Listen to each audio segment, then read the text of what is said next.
திருச்சிற்றம்பலம். தென்னாருடைய சிவனையை போற்றி, எந்நாட்டவருக்கும் இறைவா போற்றி. அனைவருக்கும் வணக்கம். நாம இன்னைக்கு பார்க்கக்கூடிய பதிவு என்னன்னு பாத்தீங்கன்னா, அக்டோபர் மாத பலன்களை பத்தி தான் பார்க்க போறோம். அதற்கு முன்னாடி நம்மளுடைய சேனலை சப்ஸ்கிரைப் பண்ணிக்கோங்க. அக்டோபர் மாதத்தை பொறுத்த வரைக்கும் பாத்துட்டீங்கன்னா, முதல்ல என்ன கிரகங்கள் மாறுறாங்க அப்படிங்கறத பார்க்கலாம். குரு பகவான் மிதுன ராசியிலிருந்து கடக ராசிக்கு 18ஆம் தேதி உச்சமாகிறார். ஒரு சிலருக்கு குரு உச்சமானா யோகம், ஒரு சிலருக்கு குரு நார்மலா இருந்தா யோகம். இப்ப உச்சமாக போகுது. அப்ப யாருக்குள்ள பெரிய யோகத்தை கொடுக்க போயிறார் அப்படிங்கிறத பார்ப்போம். அடுத்தது பாத்தீங்கன்னா, கேது சுக்கிரன் சேர்க்கை இருந்துட்டு இருந்துச்சு. இது பெண் சாபத்தை கொடுத்து ரொம்ப பிரச்சனைகளை கொடுத்துட்டு இருக்கு குடும்பத்துல. இப்போ இந்த சுக்கிரன் அப்படின்னு சொல்லக்கூடியவர் கேதுவை விட்டு வெளியே வரப்போகிறார். அந்த சர்ப்பத்தை விட்டு வெளியே வந்து கன்னி வீட்டுல இருக்கிறார். அந்த கன்னி வீட்டுக்கு வந்தாலும் அந்த கன்னி வீட்டுல நீசமாகிறார். நீசம்னா வலு குறையார் அர்த்தம். குருவை போலதான் சுக்கிரனும். சுக்கிரன் ஒரு சில ஜாதகத்துக்கு பெரிய யோகத்தை கொடுப்பார் நல்லா இருந்தா. கெட்டு போனா அதோட யோகத்தை விபரீத ராஜயோகத்தை கொடுப்பார். அது யாருக்கு அப்படிங்கறத நம்ம முழுமையா பார்க்கலாம். அடுத்தது சூரியன் 17ஆம் தேதி உங்களுக்கு துலா வீட்டுக்கு வரப்போகிறார். துலா வீட்டுல வந்து அங்க இருக்கக்கூடிய செவ்வாயோட சேரப்போகிறார். சூரியன் செவ்வாய் சேர்க்கை அப்படிங்கிறது பாத்துட்டீங்கன்னா, கவர்மெண்ட் வேலை, அரசு சம்பளம், அரசு மூலமாக வருமானம், பெரிய பெரிய அரசியல்வாதிகள், இவங்க எல்லா ஜாதத்திலயும் சூரியன் செவ்வாய் சேர்க்கை இருக்கும். பெரிய மேனேஜ்மெண்ட் 100 பேர் 200 பேர் வச்சு வேலை வாங்குறது எல்லாமே இந்த சூரியன் செவ்வாயும் தான். சோ இந்த கிரக சேர்க்கை உங்களுக்கு இருக்கு. அப்படி இருந்தாலும் உங்களுக்கு என்ன செய்ய போகுது அப்படிங்கறத நம்ம பார்க்கலாம். பெண்கள் ஜாதகத்துல ஐயாக இருந்தால் கண்டிப்பாக மாங்கல்ய தோஷம். அப்ப சூரியன் செவ்வாய் சேர்க்கை இருக்கிற பெண்கள் ஜாதகத்துல பார்த்தீங்கன்னா திருமண வாழ்க்கை நல்லாவே இருக்காது. அந்த திருமண வாழ்க்கை வெறுப்பா போகும். அப்ப அது வந்து ஒரு மாங்கல்ய தோஷம். அப்ப அதுக்கு என்ன பண்ணலாம் அப்படிங்கறதை நம்ம பார்க்கலாம். அடுத்தது பாத்துட்டீங்கன்னா, இந்த செவ்வாய் அப்படின்னு சொல்லக்கூடியவர் 27ஆம் தேதிக்கு மேல விருச்சிகத்துக்கும், புதன் அப்படின்னு சொல்லக்கூடிய 24ஆம் தேதிக்கு மேல விருச்சிகத்துக்கு வருவார். அப்ப இந்த குருவினுடைய பார்வை இந்த விருச்சிகத்துக்கு விழுகும். அப்ப குரு செவ்வாய் யோகம் வேலை செய்யும். குருவும் செவ்வாயும் சேர்ந்துதான் குரு மங்கள யோகம்னு சொல்லுவோம். பெயர் புகழ் மதிப்பு, வீடு கட்டுறது, சொத்து வாங்குறது, வண்டி வாகனங்கள் வாங்குறது, இதெல்லாம் இந்த குரு செவ்வாய் பண்ணி கொடுக்கும். அதெல்லாம் யாருக்கு கொடுக்குது அப்படிங்கிறதையும் நாம ஒவ்வொரு ராசிக்கும் ஒவ்வொரு கிரக சேர்க்கைகளும் ஒவ்வொரு கிரகங்களும் என்ன பண்ண போகுது அப்படிங்கிறத நம்ம முழுமையா பார்க்கலாம். கடக ராசிக்குண்டான அக்டோபர் மாத பலன்களை பத்தி பார்க்கலாம். கடக ராசிக்குள்ளேயே குரு உச்சமாகிறார் 18ஆம் தேதிக்கு மேல. ரொம்ப யோகம், தைரியமா இருக்கலாம். பண வரவு நல்லா வரப்போகுது. ஆறுக்குடையவர் ராசிக்குள்ள வரார். ஆறுனா வேலை வாய்ப்பு இல்லையா, கண்டிப்பா வேலை கிடைக்க போகுது. ஏதாவது ஒரு வழியில பாத்துட்டீங்கன்னா உங்களுக்கு வேலையே இல்லாம இருக்கீங்க, அல்லது வேலையில இருந்து இன்னொரு ப்ரமோஷன் வேணும், ஒரு டிரான்ஸ்பர் வேணும், ஒரு இடமாற்றங்கள் வேணும், அல்லது வேலை செய்யக்கூடிய இடத்துல ஒரு மதிப்பு மரியாதை வேணும். ஏன்னா குரு கௌரவ கிரகம், மதிப்பு மரியாதை கொடுக்கக்கூடிய ஒரு கௌரவம். இது எல்லாத்துக்குமே குருதான் வருவார். ஏன்னா உங்க ராசிக்குள்ள வரும் பொழுது எல்லாமே சொல்லுவாங்க ஜென்ம குரு நல்லா இருக்காது அப்படிங்கறதெல்லாம் இருந்தாலும் கூட உச்சமாகறாரு இல்லையா. அப்ப அந்த இடத்துல உச்சமாகும் பொழுது கண்டிப்பாக கௌரவத்தை கொடுத்தே தீரணும். நீங்க அஷ்டமச்சனில கண்டச்சனில இழந்த பெயர்களை மீண்டும் திருப்பி எடுத்து கொடுக்க போகிறார். நல்லவர்களை மட்டும் கண்ணுக்கு காட்ட போகிறார்.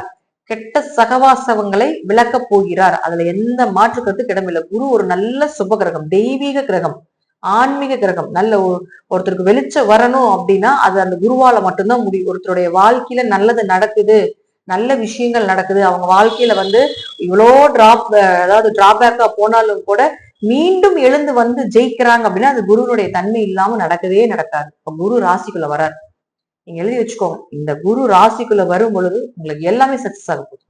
9ஆம் அதிபதி ராசிக்குள்ள வர்றாரு. அப்பா மூலமாக இந்த பிரச்சனைகள் குறைய போகுது. அப்பா சொத்துக்கள் சார்ந்த விஷயங்கள் உங்க கை வந்து சேரப்போகுது. அதனுடைய பேச்சுவார்த்தைகள் நடக்கும். அப்பாவுடைய ஆரோக்கியம் நல்லா இருக்கும். உயர்கல்வி படிப்பதற்குண்டான வாய்ப்பை ஏற்படுத்தி கொடுக்க போறார். உங்களை வழி நடத்துறதுக்கு ஏதாவது ஒரு நபர் கண்டிப்பா வருவார். உங்களுக்கு அட்வைஸ் பண்றதுக்காக இதை பண்றது சரி, இதை பண்றது சரியில்லை அப்படின்னு சொல்றதுக்கும் கூட ஏதோ ஒரு அட்வைஸ் பண்றதுக்கு கூட ஒரு ஆள் வரப்போகுது. இப்ப ஆறுக்குடையவரே ராசிக்குள்ள வரும்போது கடன் அடைய போகுது. உங்களுக்கு நோய் விலக போகுது. உடம்புல இருக்கக்கூடிய அத்தனை நோய் விலக போகுது. மன வழியாக இருந்தாலும் சரி, உடல் வழியாக இருந்தாலும் அதெல்லாம் விலக போகுது. ஒரு மனசு லேசாக போகுது. நிம்மதி உணர போறீங்க, பிரபஞ்சத்தை உணர போறீங்க. மனதில இருந்து வந்து அத்தனை விஷயங்கள் உங்களை விட்டு விலகி போக போகுது. இதெல்லாம் பாத்துட்டீங்கன்னா குரு உள்ள இருக்கும்போது நடக்கும். கண்டிப்பா வேலை உண்டு. வேலை இல்லாதவங்க எழுதி வச்சுக்கோங்க, இந்த மாசம் உங்களுக்கு வேலை உண்டு. குரு இங்க இருக்கிற வரைக்கும் உங்களுக்கு நல்லா ட்ரை பண்ணுங்க, ஹார்ட் எஃபர்ட் போடுங்க. கண்டிப்பா வேலை வாய்ப்புகள் கிடைக்கும். கடின உழைப்ப போடணும். கண்டிப்பா உட்கார்ந்த இடத்துல கிடைக்காது. வேலைக்கு கடின உழைப்பு போட்டீங்க, நிச்சயமா வேலை வாய்ப்புகள் கிடைக்கிறதுக்கான வாய்ப்புகள் உண்டு. கேது 2ஆம் இடத்துல உட்காந்து உங்களுக்கு நிறைய பேச்சுனால குடும்பத்தினால பிரச்சனைகள் கொடுத்துட்டே இருந்திருப்பாரு. பணம் கொடுக்கல் வாங்கல, பணம் வெளியே கொடுத்து லாக் ஆயிட்டு வராம இருக்கிறது, இதெல்லாம் கேது கொடுப்பாரு. அடுத்தது அங்க சுக்கிரனுக்கு வந்து உங்களுக்கு பிரச்சனையை கொடுத்துட்டு இருந்தார். கேது சுக்கிரன் சேர்ந்து பெண் சாப அமைப்பு ஏற்பட்டு கொஞ்சம் அவமானங்களையும் கொஞ்சம் தலைகுறையும் கொடுத்துட்டு இருந்தாரு. இப்போ இந்த கேது அப்படின்னு சொல்லக்கூடியவர் இந்த சுக்கிரனை விடுவிக்கிறார். அப்ப சுக்கிரன் என்ன ஆகுறாருன்னா 3ஆம் வீட்டுல வந்து நீசமாகுது, வலு இழக்குது. அப்போ உங்க ஜாதகத்துக்கு கடக ராசிக்கு சுக்கிரன் வலு இழக்கிறது நல்லதே. சுக்கிரன் கெடணும், ஏன்னா அது பாதகாதிபதி. உங்க ராசிக்கு சுக்கிரன் கெட்டுதான் போகணும், வலுக்க கூடாது. பலமா இருந்தாதான் பிரச்சனை.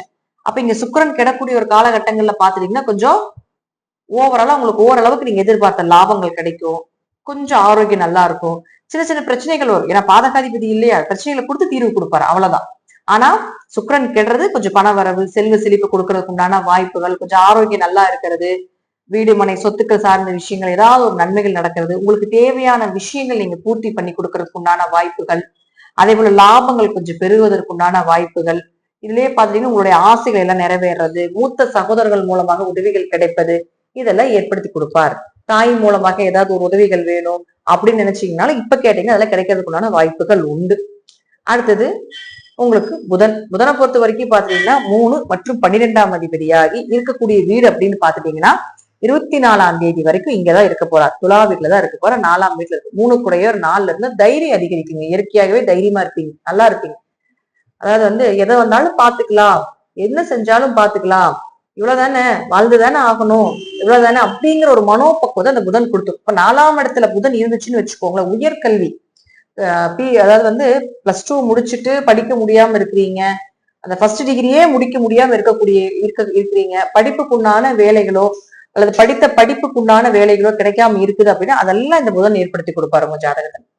அப்ப இது ரீதியாக 12ஆம் அதிபதியும் பாத்துட்டீங்கன்னா உங்களுக்கு 4க்கு வராரு. அப்ப என்ன ஆகுது, உங்களுக்கு வெளிநாடு வெளியூர் போறது, வேலை விஷயத்துக்காக வெளியே போறது, புதாத்திய யோகம் ஏற்படும். சூரியனும் புதனும் சேர்ந்து புதாத்திய யோகம் ஏற்படும் போது நிச்சயமா படிப்பு சார்ந்த விஷயங்களை உங்களுக்கு சக்சஸ் கொடுக்க போகுது. படிப்புல ஒரு மந்த நிலைகள் இருந்தாலும் கூட அதெல்லாம் கொஞ்சம் விலை. அடுத்து கடகராசிக்கு செவ்வாயை பொறுத்த வரைக்கும் 5 மற்றும் 10ஆம் அதிபதியான செவ்வாய் இருக்கக்கூடிய வீடு அப்படின்னு பாத்தீங்கன்னா அவரு 4ஆம் வீட்டுல தன்னுடைய சொந்த வீட்டை இந்த மாசம் முழுவதும், அதாவது 27ஆம் தேதி வரைக்கும் செவ்வாய் இங்கதான் இருக்க போகிறார். அப்போ 5 4 இருக்கார். 5ம் 4ம் தொடர்பு ஏற்படுறது கேந்திராதிபதிகளும் திரிகோணாதிபதிகளும் சேர்ந்தால் ஒரு விபரீத ராஜயோகம் ஏற்படும். தொழில் வளர்ச்சி உண்டு. தொழில் ரீதியாக இருந்து வந்த இடைஞ்சல்கள் விலகும். ஒரு நல்ல பண வரவு, மணி ஃப்ளோ ஆகிறதுக்குண்டான வாய்ப்புகள் உண்டு. ஒரு இடம் வாங்குறதோ அல்லது பழைய இடத்தை வித்துட்டு புதுசா ஏதாவது அந்த பணத்தை வச்சு வீடு கட்டலாம் அப்படிங்கிற ஒரு அமைப்போ, அந்த இடத்தை வித்துட்டு இன்னொரு இடம் வாங்கலாம் அப்படிங்கிற ஒரு சூழ்நிலைகளோ, அல்லது பழைய வண்டி வித்துட்டு ஒரு புதிய வண்டிகள் வாங்கலாம் அப்படிங்கிற ஒரு அமைப்போ, இதெல்லாம் நிச்சயமாக ஏற்படுத்தி கொடுப்பார். இதுல எந்த மாற்று கருத்துக்களும் இடமில்லை. அது பாருங்க, உங்களுடைய 10ஆம் வீட்டையே பாக்குது, சொந்த வீட்டை செவ்வாய் பாக்குது. சொந்த வீட்டை செவ்வாய் பார்த்தாலே யோகம் தாங்க. எப்படி பண வரவு வந்து தொழில் வளர்ச்சி உண்டு. அடுத்த கட்டத்துக்கு உண்டான தொழிலுக்கு உண்டான விஷயங்கள் எல்லாமே அவங்க செஞ்சு கொடுப்பாங்க. ஒவ்வொரு விஷயங்களாக உங்களுக்கு பொறுமையாக நகர்த்தி கொடுக்கும். ஏன்னா புதன் அங்க கூடவே இருக்கிறதுனால கொஞ்சம் ஒவ்வொரு விஷயங்களாகவும் பொறுமையா யோசிச்சு, புதன் வந்து அறிவுக்கு சொந்தக்காரர். புதன் ஒரு ஜாதகம் நல்லா வலுக்கணும், அப்பதான் அந்த அறிவு நல்லா வேலை செய்யும். படிப்பு அப்படிங்கிறது புதன் இருந்தாதான் படிப்பு, நாலேஜ்னாலே புதன் தான். அப்ப அங்க செவ்வாயோட புதன் இருக்கும்போது ஒவ்வொரு விஷயமா யோசிச்சு செய்ய வைக்கும். என்ன பண்ணலாம், என்ன செய்யலாம், அடுத்தது என்ன மூவிங் பண்ணலாம் அப்படிங்கறத ஒரு முறைக்கு பல முறை யோசிச்சு செய்ய வைக்கும். கடகத்துக்கு இயற்கையாகவே அது மோட்ச ராசி அப்படிங்கிற கொஞ்சம் பொறுமை அதிகம். இயற்கையாகவே யோசிச்சுதான் செய்வேன். இப்ப புதன் இருக்கும்போது இன்னும் கொஞ்சம் அதிகமா யோசிச்சு செய்ய வேண்டிய ஒரு சூழ்நிலைகளை கொடுக்கும். அதே நம்ம சொல்லிட்டு குருவை பத்தி சொல்லிட்டோம். குரு ராசிக்குள்ள வரும்போது என்ட்ரி ஆகும்போது நல்லதான் பண்ண போறாரு. அதே போல சனியை பொறுத்த வரைக்கும் வக்கரத்துலதான் இருக்கார். ஜாதகத்துல சனி வக்கரமாக இருந்தால் நிச்சயமாக யோக பலன், திருமண வாய்ப்பு, வரன்கள் எல்லாமே தேடி வந்து திருமணத்துக்கு உண்டான வாய்ப்புகளை கொடுக்கும். என்ன உங்களுக்கு 2ஆம் அதிபதியான சூரியன் வந்து நீசமாகுது 17ஆம் தேதிக்கு மேல. 17ஆம் தேதி வரைக்கும் 3ல தான் இருக்காரு. அப்ப பணம் சார்ந்த விஷயம், பொருளாதார சார்ந்த விஷயம், ஒரு பணம் கொடுக்கல் வாங்கல் பண்றீங்க, குடும்ப தேவைகள் பண்றீங்க, இதெல்லாம் குடும்ப தேவைக்கு உண்டான பொருட்கள் வாங்கி கொடுக்குறீங்க, இதெல்லாம் வச்சு இருக்கு அப்படின்னா அதெல்லாம் 17ஆம் தேதிக்கு முன்னாடி வைத்துக் கொள்வது என்பது சிறப்பு. ஏன்னா 17ஆம் தேதிக்கு பின்னாடி பாத்துட்டீங்கன்னா சூரியன் நீசமாகும். ஒரு ஜாதத்துல சூரியன் நீசமாக கூடாது. உங்க ஜாதத்துல சூரியன் நீசமாக இருக்குது அப்படின்னா ரொம்ப கவனமா இருக்கணும். அப்பா கிட்ட, அப்பாவுடைய ஆரோக்கியத்துல கவனமா இருக்கணும். சூரியன் உங்களுக்கு யாரோ 2 கூட, அப்ப பணம் சார்ந்த விஷயத்துல ரொம்ப கவனமா இருக்கு. அதற்கப்புறம் 17ஆம் தேதிக்கு மேல அதாவது ஒவ்வொரு பைசாவும் எண்ணி செலவு பண்ணணும். ஏன்னா டக்குன்னு கரைஞ்சிடும், ஏதோ ஒண்ணுல போயிடும். ஒன்னா ஹாஸ்பிட்டல் செலவுக்கு போயிடும், அல்லது தேவையில்லை நீங்களே விரைய பண்ணிட்டு வந்துருவீங்க, இதெல்லாம் நடக்கும். அப்ப குரு உள்ள என்ட்ரி ஆயிடும். அப்ப என்ன ஆகுன்னா, குருன்னா கோவில் செலவு, ஆன்மீக செலவு.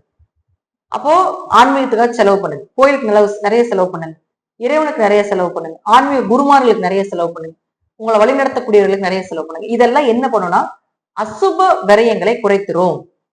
ஏன்னா சூரியன் அங்க வந்து 2 கூடியவர்னா உங்களுக்கு பணத்தை கொடுக்கக்கூடியவர். அது வந்து நீசமாகும் பொழுது பணத்தை கரைக்க போறாருன்னு அர்த்தம். அப்போ நல்ல விஷயத்துக்கு புண்ணியத்துக்கு கரைச்சிருங்க. அப்போ உங்களுக்கு இந்த வந்து அசுபமாக இருக்கக்கூடிய விரயங்கள் ஆகாது அப்படிங்கறது அமைப்பு. இப்ப முழுக்க முழுக்க பாத்துட்டீங்கன்னா மேக்சிமம் ஏதோ ஒரு வழியில உங்களுக்கு இந்த குரு அப்படின்னு சொல்லக்கூடியவர் பயிற்சி ஆனதுக்கு அப்புறம் யாரோ ஒருத்தர் மூலமாக உதவிகளையும் நன்மைகளையும் கிடைக்கக்கூடிய அமைப்பு அப்படிங்கிறது நிச்சயமாக உண்டு. கடகராசிக்கு 70% நன்மையை கொடுக்கக்கூடிய ஒரு மாதமாக இந்த மாதம் இருக்கும் அப்படிங்கிறதுல மாற்று கருத்துக்கு இடமில்லை. நான் சொல்லக்கூடிய கருத்துக்கள் உங்க ஜாதக ரீதியாகவும் தசாபுத்திகள் ரீதியாகவும் சிறிது மாறுபடலாம். நன்றி. மீண்டும் ஒரு நல்ல பதிவுல சந்திக்கலாம். திருச்சிற்றம்பலம், தில்லையம்பலம், ஸ்ரீ நரசிம்ம தேவி சரணம்.